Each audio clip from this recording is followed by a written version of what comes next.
Transformai-vos é o nome da nossa série que nós vamos começar hoje, uma série de 3 mensagens que eu quero compartilhar com vocês sobre essa ideia do qual nós, como filhos de Deus, precisamos ser transformados pelo poder da palavra de Deus. O texto dessa nossa série é Romanos capítulo 12, o verso 1 e o verso 2.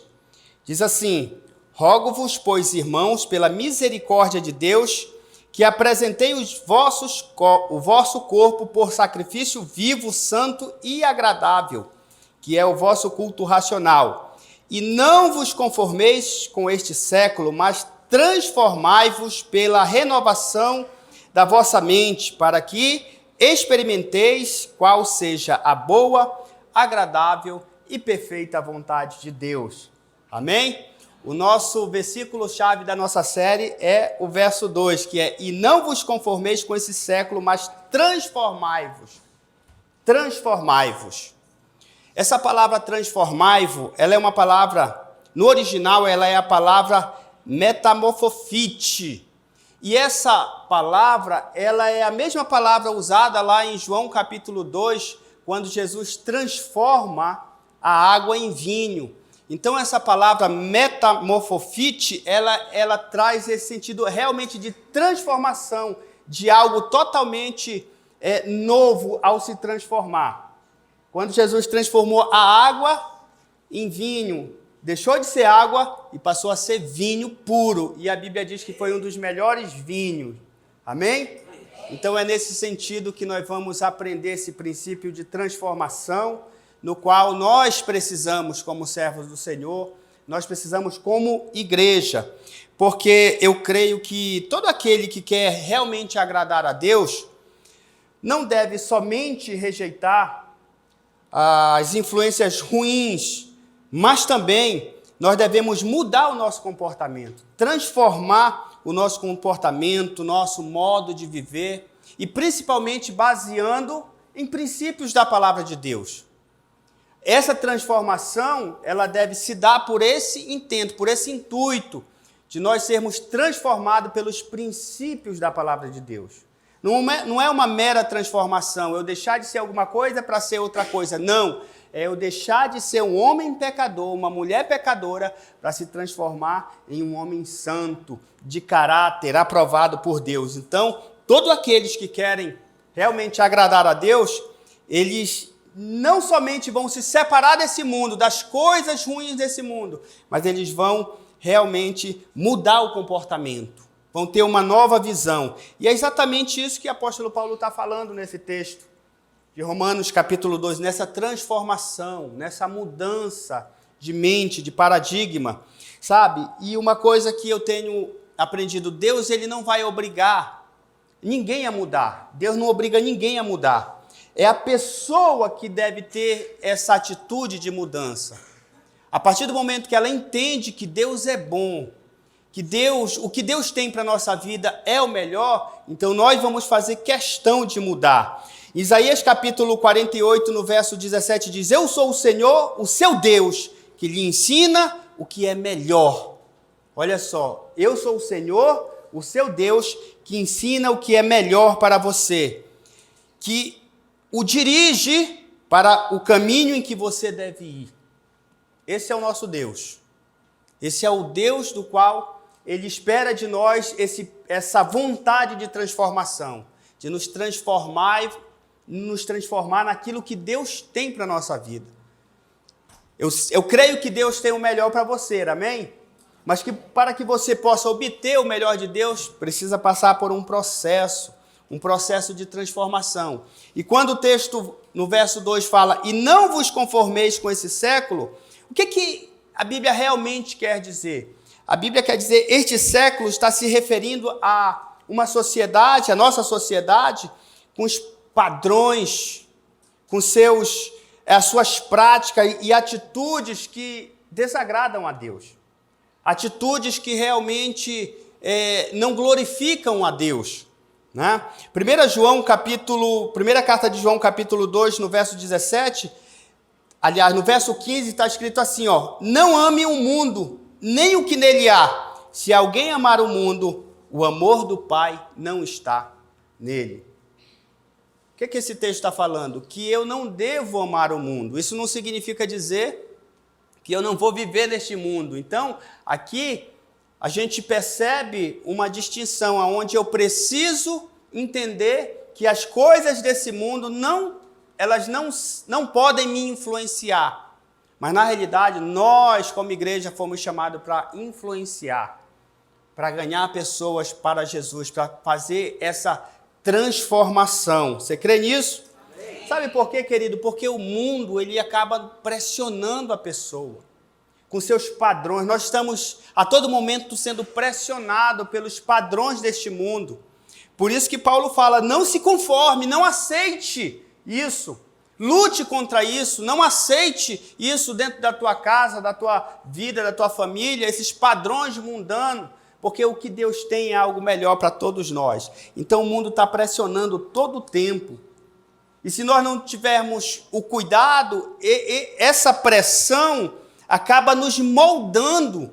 E aí daqui a pouco o nosso comportamento, nossa personalidade está totalmente pregando o que o mundo faz, o que o mundo prega, né? Então nós precisamos rejeitar.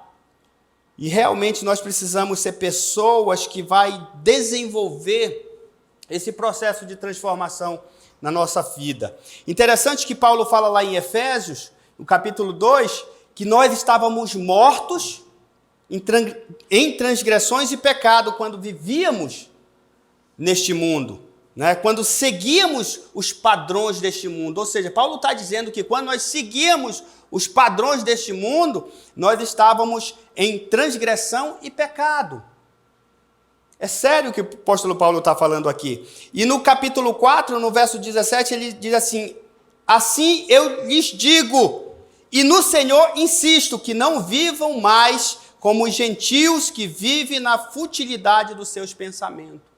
Então a gente percebe aqui que a Bíblia acaba nos direcionando, nos dando um caminho de transformação, no qual nós precisamos não deixar, apesar de viver neste mundo, não deixar esse mundo viver em nós.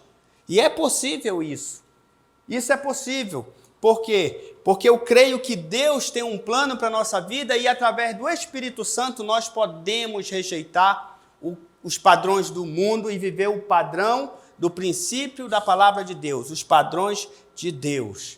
Amém, queridos? Então, nessa série nós vamos trabalhar isso, nós vamos trabalhar essa ideia de transformação, no qual eu e você entendemos isso. Tudo isso que eu falei, provavelmente você sabe que há uma necessidade em transformar, porque quando nós olhamos para nós percebemos o quanto nós ainda precisamos melhorar. E o pastor Eibe sempre fala que nós estamos aprendendo e crescendo e aprendendo sempre. Nós precisamos ter essa atitude. Então, por isso, nós vamos trabalhar essa série sobre essa transformação, essa metanoia, uma verdadeira metanoia. E nessa primeira parte, eu quero falar aqui com você, o tema dessa primeira parte é assim, de forma diferente. De forma diferente, né? Por que de forma diferente? Sabe que muitas vezes nós fazemos algo a vida toda. E é interessante que mesmo fazendo algo da mesma forma, a vida toda, nós, em algum momento, esperamos resultado diferente. Não é verdade? Às vezes nós estamos fazendo aquilo da mesma forma, orando do mesmo jeito, fazendo alguma coisa da mesma forma, a vida toda, e nós temos aquela intenção, aquele sonho de ter um resultado diferente. Mas eu vou falar uma coisa para você, que existem resultados na nossa vida que só vão ser diferentes se nós fazermos de forma diferente. Isso eu quero trabalhar com vocês aqui. E no verso 2, na parte B, há um benefício nessa transformação. Paulo está falando aos Romanos, no verso 2, na parte B, que para que experimentais qual seja a boa, agradável e perfeita vontade de Deus. Olha só, gente. Isso aqui é... Quando você procurar fazer de uma forma diferente para agradar a Deus, porque a Bíblia fala, quer vocês comam, quer vocês bebam, façam qualquer coisa, façam para a glória de Deus. Então, partindo desse princípio, tudo que nós vamos fazer é para a glória de Deus. Então, fazer de forma diferente para agradar a Deus, né? E aí nós vamos obter resultados diferentes. Amém? Posso ouvir um amém? Alguns podem dizer que esse processo é uma metanoia, e realmente eu creio que é. Né? O que é metanoia? Metanoia é uma mudança essencial de pensamento, de ideia, até mesmo de caráter. Né? E é deixar de seguir e acreditar em determinadas coisas e vivenciar algo novo. Né? Do ponto de vista teológico, essa mudança ela representa um processo de arrependimento e conversão de cada um de nós. Do ponto de vista teológico, essa metanoia, essa transformação, ela vai representar esse processo que nós passamos, né, de se arrepender dos nossos pecados e esse processo de converter a nossa vida ao Evangelho de Cristo. Do ponto de vista da religião, né, o que é? É um processo constante e crescente. Eu creio nisso. Porque essa transformação, ela acaba não acontecendo de uma hora para outra. Nós estamos crescendo e aprendendo. Essa transformação. É claro que espiritualmente, quando você aceita Jesus, a Bíblia fala lá em João capítulo 1, verso 12, mas a todos quanto receberam, né? O que fala? Deu-lhes o poder. Aí há uma transformação de deixar de ser uma criatura, algo criado por Deus e passa a ter uma identidade de filho. E essa identidade, ela fala que agora eu não sou apenas uma criatura, eu continuo sendo algo que Deus criou, mas eu passo a me tornar filho. Há já aí uma transformação. E a Bíblia fala que o Espírito Santo mora dentro de nós, porque Jesus enviou o Consolador. E a partir desse momento, então no mundo espiritual já há uma transformação imediata do seu espírito, né, da sua vida. Agora a carne, as emoções estão nesse processo que muitas vezes demora muito tempo. A psicologia, ela vê já como uma mudança do modelo mental do indivíduo, né, representado por um processo de reforma da psique daquele indivíduo, daquela pessoa. E todo esse processo ele começa a partir da aprendizagem, né, que se torna responsável por fazer toda essa alteração. Ou seja, essa transformação, ela começa do ponto de vista da psicologia, ela começa quando o indivíduo vai aprendendo. E é exatamente isso. À medida que você vai mergulhando na palavra de Deus, vai entendendo os princípios, as promessas que Deus tem, isso precisa transformar a nossa vida. Porque se não houver uma transformação, então não vai... se não houver essa mudança, essa transformação, não tem sentido, né, o Evangelho para nós. Então, realmente é uma verdadeira metanoia. Agora, como viver essa mudança, essa metanoia, essa transformação? Isso vai exigir de nós um certo esforço, porque essa mudança, você já percebeu que vai requerer de nós algo, um passo de fé, um passo de atitude, um passo no qual eu e você precisamos dar. Nós sabemos que quando você entra nesse processo lá pela conversão, pelo arrependimento e a conversão a Cristo, você já recebe uma nova natureza. Você já recebe o Espírito Santo, o Consolador, para te ajudar nesse processo. Mas o processo continua, esse processo de transformação. Transformai-vos, continua, é um processo, senão não seria necessário o apóstolo Paulo falar aqui aos Romanos no capítulo 12. Sobre essa ideia, sobre esse conceito de transformação.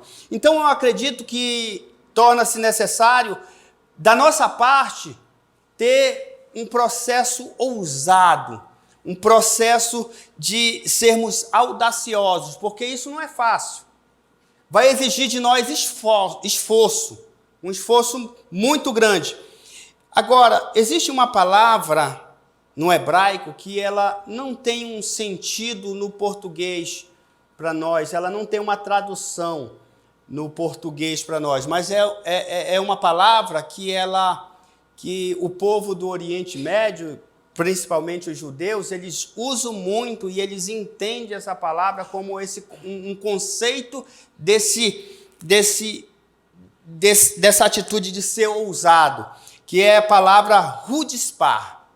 Rudispar é uma palavra hebraica que significa, já no dicionário hebraico, ela é traduzida o seguinte: arrogância, atrevimento, né, e audácia. Ela tem esse sentido, ou seja, você já percebe aqui que ela tem duplo sentido, né, porque a audácia, a arrogância traz uma conotação ruim, né? O atrevimento, aquela pessoa atrevida, ela também traz uma conotação ruim. A própria audácia também. Poxa, esse cara é muito audacioso. Muitas vezes, esse cara é muito sem vergonha, é muito audacioso fazer isso. Mas você sabe que no Oriente Médio tem esse sentido também, mas também tem um sentido muito, muito nobre, que nós vamos aprender aqui, porque eu creio que é isso que para que a gente possa viver um processo de transformação, é exatamente essa atitude que eu e você precisamos ter. Então, audácia no dicionário hebraico, aliás, rudispar no dicionário hebraico, ele tem esse sentido, esse significado. E é um termo típico usado quando uma pessoa ultrapassa aquele limite permitido, e especialmente diante de uma autoridade. Especialmente diante de alguém que exerce autoridade sobre aquela pessoa, né? Mas também ela é usada quando uma pessoa, ela quer alguma coisa com força, sabe? Quando ela está determinada. É também usada quando ela quer algo e não desiste. E o povo do Oriente, eles têm isso, do Oriente Médio. E você não precisa nem eu falar, né? Aqueles camaradas que se precisar morrer, eles vão morrer pelo aquilo que eles acreditam, aquilo que eles querem, né? Aquilo que eles querem. E essa palavra rudispar traz essa interpretação. E nós podemos interpretar rudispar de duas maneiras, de duas formas.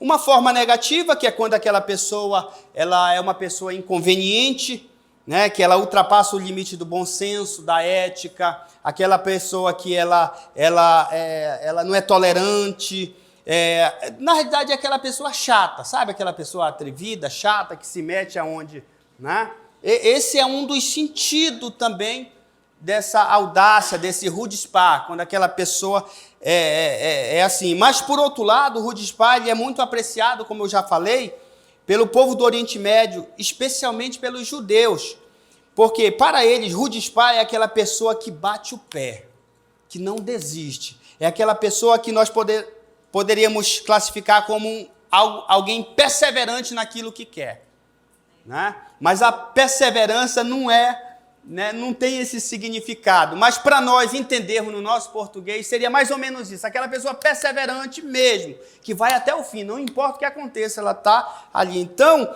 a forma positiva é essa, é quando a pessoa ela é ousada naquilo que ela busca, quando a pessoa é audaciosa naquilo que ela quer. Então, eu creio que esse processo de transformação passa por esse conceito na nossa vida.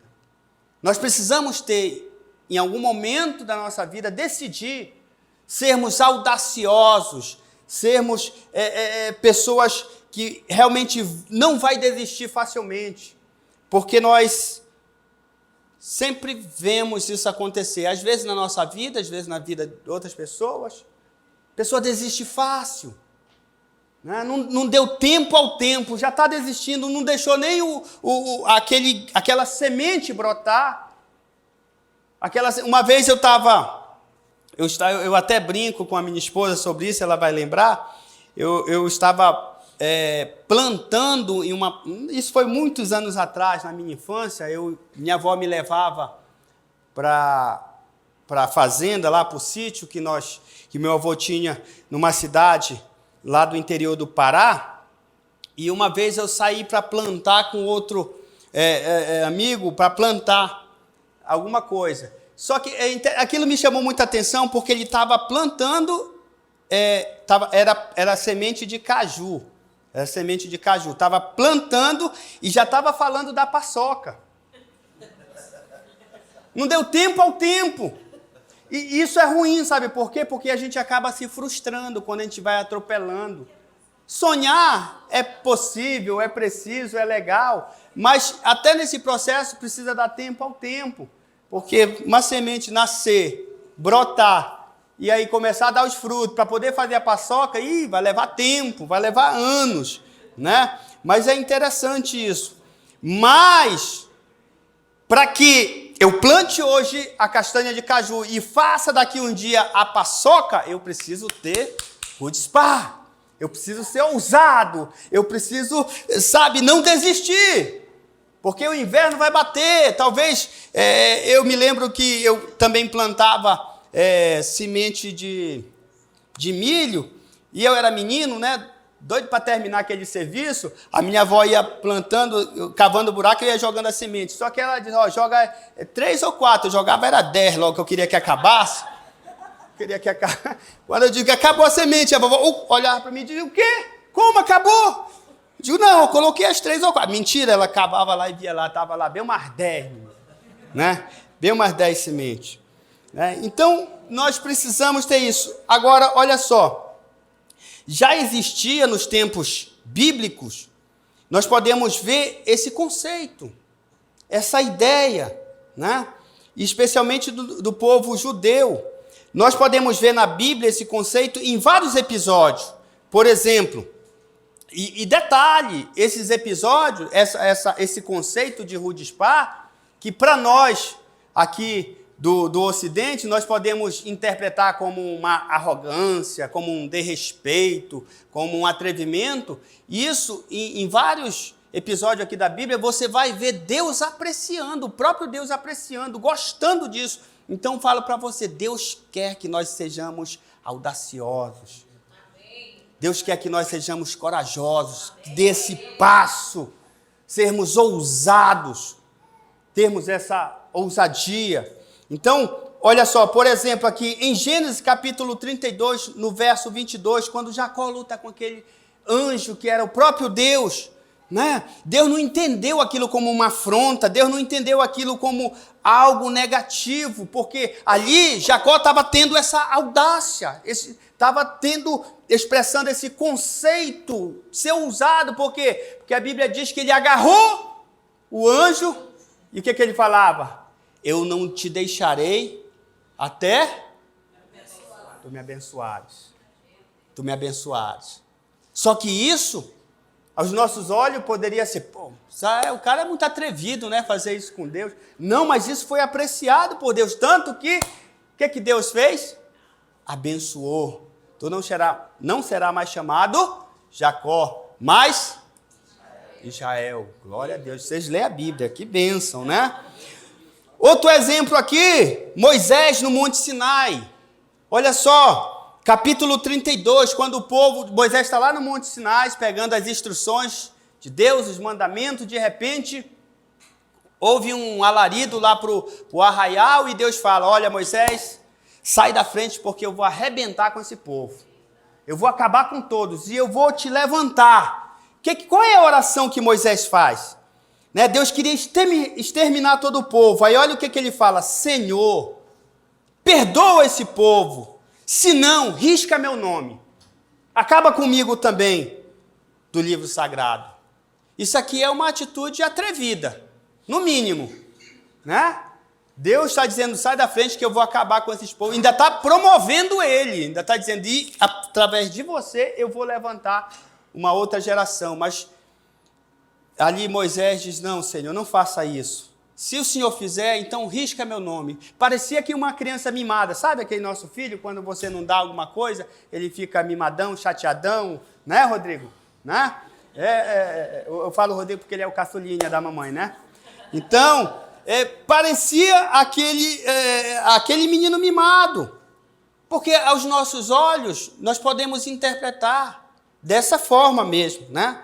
até mesmo com uma blasfêmia, afrontando Deus, encarando Deus, colocando Deus à prova. Então, quando nós entendemos isso aqui, nós podemos ver que esse conceito Deus não reprova. E provavelmente, se ele reprovasse, ele ia fazer aquilo que ele fez com Nadab e Abiú, lá em Levítico 10. Levítico 10, Nadab e Abiú, que serviam no templo com seu pai, o sacerdote Arão, a Bíblia fala que eles levaram fogo estranho, porque eles tinham uma função lá. E ali foi em reverência deles. E aí o que aconteceu? O fogo consumiu Nadab e Abiú, e os dois morreram dentro do templo, né? E também o que aconteceu com Uzá quando encostou na Arca da Aliança. O Alex gosta desse, né? Por que Uzá morreu? Por causa da irreverência.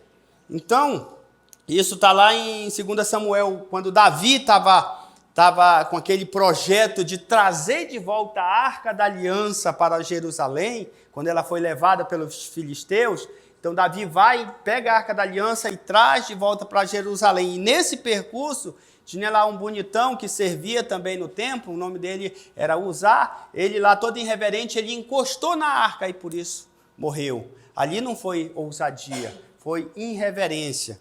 Então, há uma separação aqui.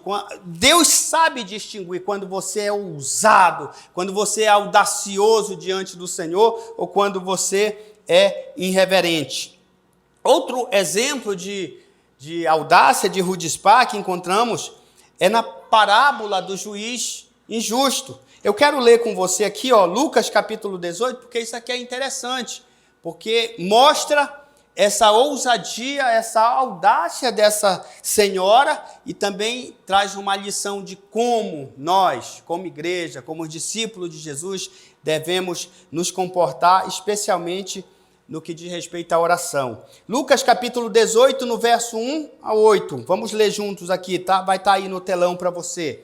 Diz assim: Então Jesus contou aos seus discípulos uma parábola para mostrar-lhes que eles deviam orar sempre e nunca desanimar. Verso 2, ele disse: Em certa cidade havia um juiz que não temia Deus nem se importava com os homens. E havia naquela cidade uma viúva que se dirigia continuamente a ele, suplicando: Faz-me justiça contra o meu adversário.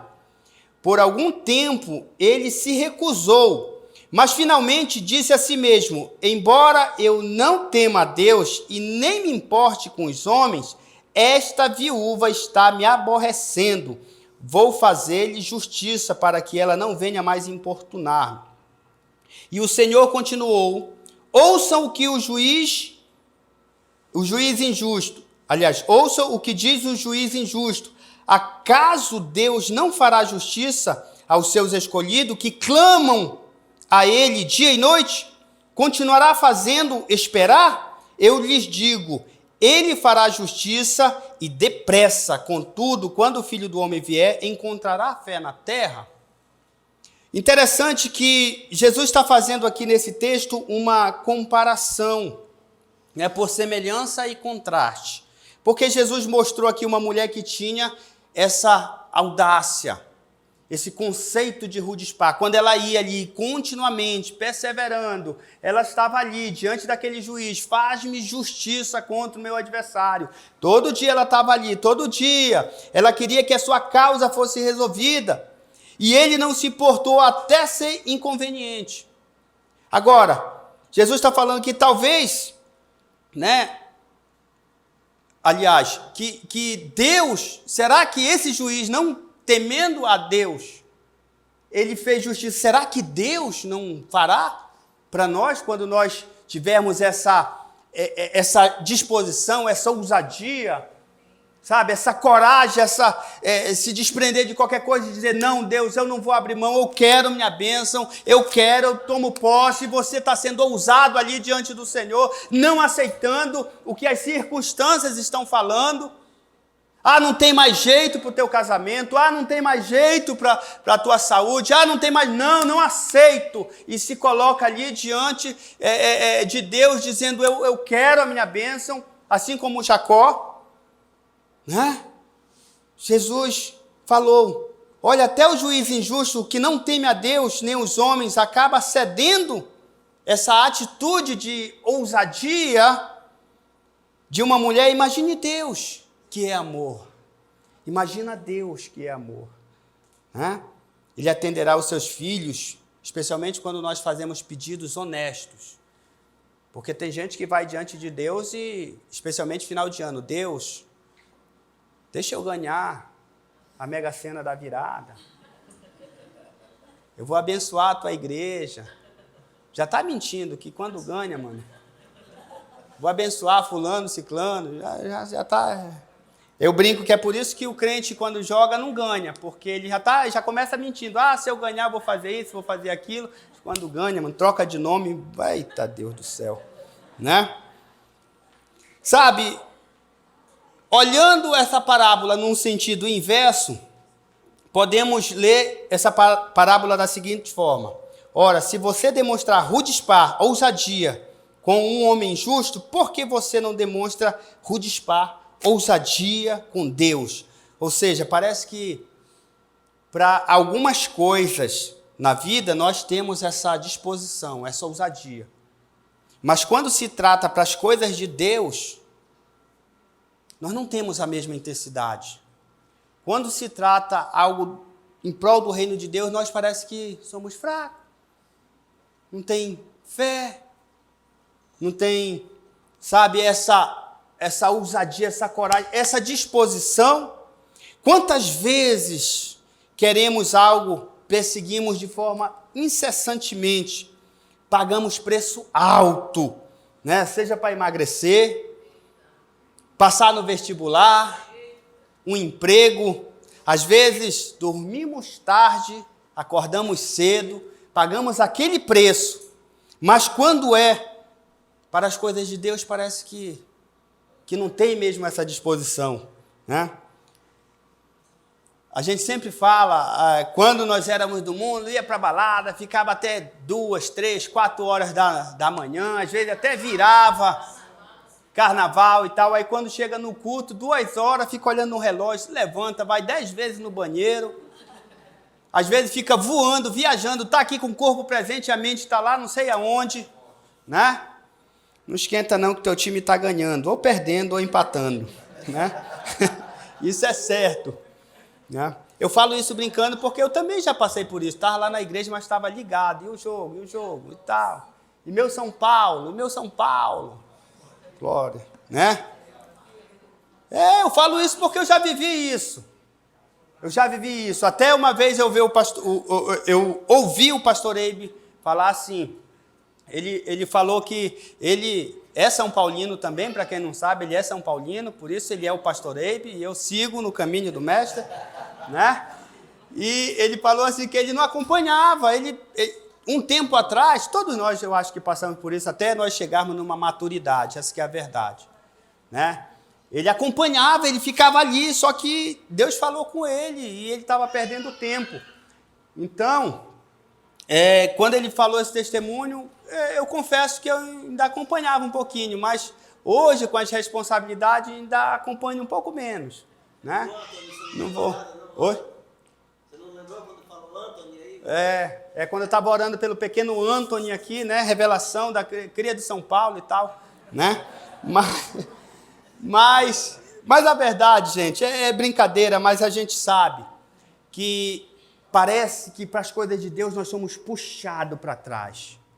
Tem algo que nos prende, mas isso é totalmente compreensível. Por quê? Porque é o espiritual, né? É o espiritual. Eu vi no Instagram, eu não sei porque lá está sendo traduzido.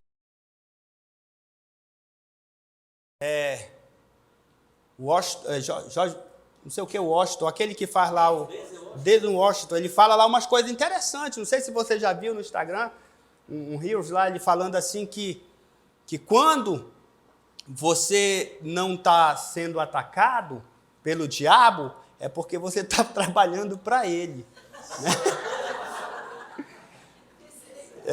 Porque o diabo está falando assim, esse daí já é meu, tranquilo, tá de boa, vamos atacar aqueles que estão trabalhando contra. Né? Então, é uma verdade. Porque se eu não sou de Deus, eu sou de outro lado, e não tem uma terceira via.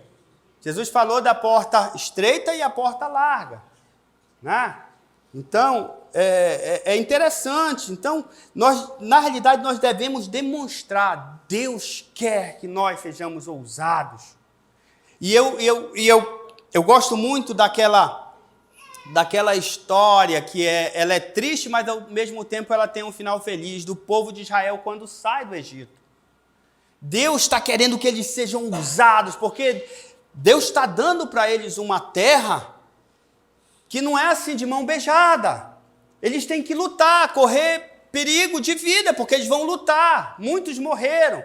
Então, Deus está dando, mas eles têm que ter o rudispar, a audácia, a ousadia, de encarar até gigantes, de encarar desafios.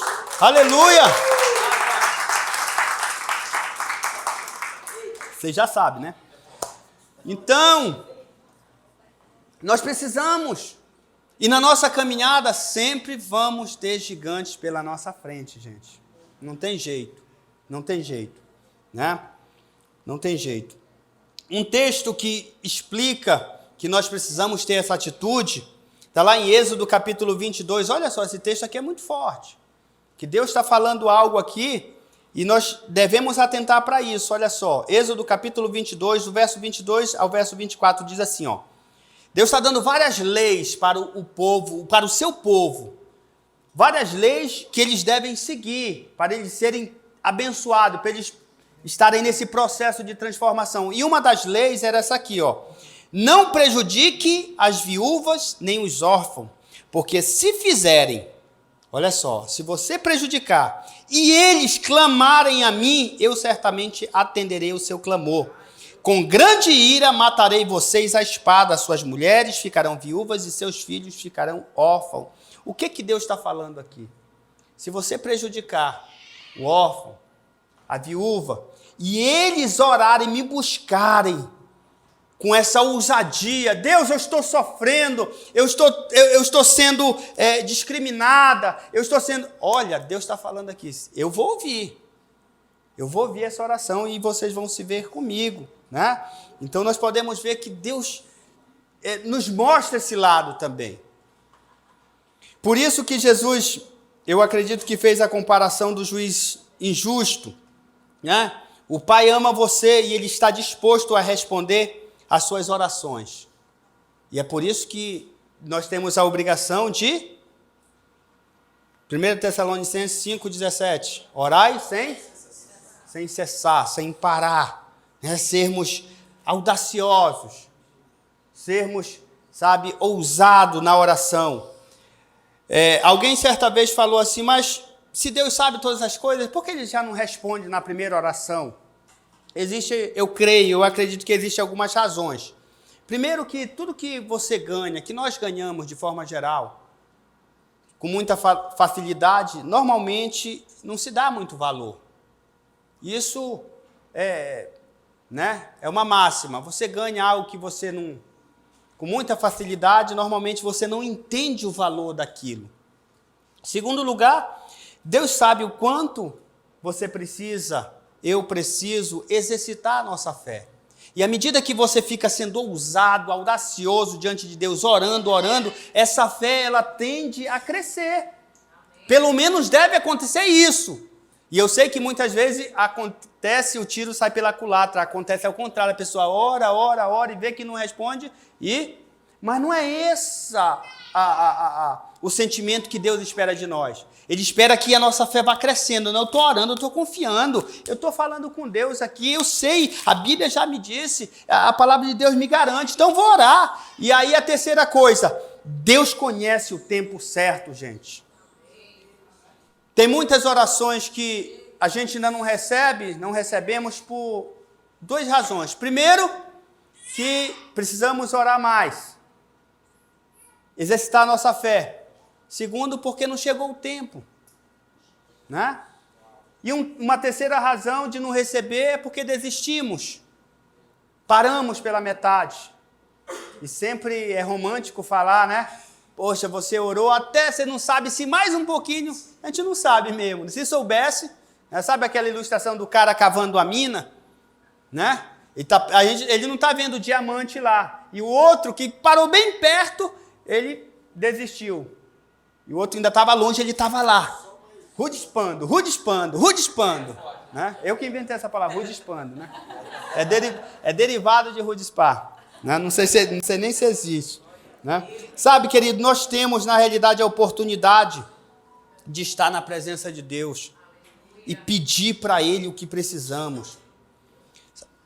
Você sabe que lá em Gênesis, no capítulo 18, verso 17 a 33, conta aquela história daqueles anjos que apareceram para Abraão, falando que iam destruir a cidade de Sodoma e Gomorra. E quem estava lá? Quem estava lá? Ló, parente de Abraão. E Abraão então chega para Deus e diz: Senhor, se ali houver apenas algum justo, o Senhor pouparia a cidade? Ele disse: sim, Abraão, eu pouparia. Só que em um determinado momento, Abraão parou de interceder. E Deus não poupou. Porque talvez, teologicamente não possa afirmar, mas pelo menos Abraão intercedeu por Ló e os anjos foram lá e, né, só a mulher de Ló que virou a estátua de sal. Quando eu era garoto, eu pensava assim: se eu tivesse uma manga verde perto dessa estátua de sal. Vocês já pensaram essa bobagem na cabeça alguma vez? Ou só foi eu, na minha loucura? Alguém aqui nunca pensou? Cara, eu sou o único na face da terra, mas eu pensava isso. Porque eu comia muita manga verde, né? Manga verde com sal. Eu imaginava. Ai, meu Deus do céu, isso é uma brincadeira, né? Então, Deus ia destruir a cidade de Nínive, Jonas capítulo 3, mas o que acontece? Né? Aquele povo se arrepende e começa a orar, porque eles entenderam a mensagem. Olha, Deus vai destruir, vai acontecer isso com vocês. Então, eles se arrependem e Deus poupou. Deus poupou. Sabe, querido, o que nós precisamos para que a nossa vida seja transformada é ter essa atitude. Esse conceito deve viver na nossa vida de sermos audaciosos com as coisas de Deus. Quando o inimigo entrar, seja uma enfermidade, seja um problema emocional, vamos nos posicionar, sermos ousados, porque é isso que Deus espera de nós. É o mínimo que nós podemos fazer, porque o preço mais alto Ele pagou. Ele já pagou. Então nós precisamos retribuir, dar um feedback para Ele com essa disposição de sermos ousados na presença de Deus. Sabe, Deus quer implantar o reino dEle aqui nessa terra. Deus quer usar nós como igreja para alcançar muitas vidas, muitas pessoas. Mas isso depende da nossa ousadia. Porque se eu for um cristão, né, vou usar uma palavra aqui que lá na minha época falava, um cristão acabrunhado, sabe? Aquele cristão recolhido, aquele cristão parado. Não tem mais espaço para isso. Nós temos que ser ousados, procurar entender os princípios da palavra de Deus, estudar a Bíblia, abrir a nossa mente, renovar a nossa mente com aquilo que Deus está falando, com aquilo que Deus já liberou na sua palavra e no preço que foi pago para a nossa vida. Amém? Amém? Eu quero terminar com uma ilustração. Conta que certo dia havia um menino, ele estava no quarto e ele estava empurrando um armário, o armário do seu quarto muito grande. Ele estava ali, um menino de 7 anos de idade aproximadamente, estava ali empurrando. Agora imagina, um menino de 7 anos empurrar um armário, né? Aqueles armários de madeira maciça, muiaracatiara, quem conhece? Trabalhei muito com madeira, com maru, um monte de madeira aí pesada. Ali empurrando aquele armário, ele não conseguia, o armário nem balançava. De repente, o pai daquele menino entra no quarto e fica observando ele, fica olhando para ele.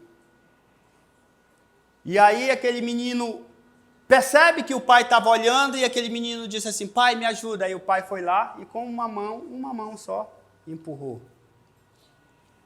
Às vezes nós somos assim. Nós somos esse menino, essa criança, empurrando o armário sozinho. E não acontece nada, não balança nada. Mas deixa eu te falar, o nosso Pai está aí. Para nos ajudar a empurrar esse armário. Para que aconteça algo. Para que o objetivo seja alcançado. Se o objetivo é empurrar aquele armário. Para abrir um espaço para você passar, que seja. É só nós olharmos para o nosso Pai e ter essa ousadia. E deixar que o poder do Espírito Santo transforme a nossa vida. Amém? Eu quero te convidar a ficar em pé, em nome de Jesus.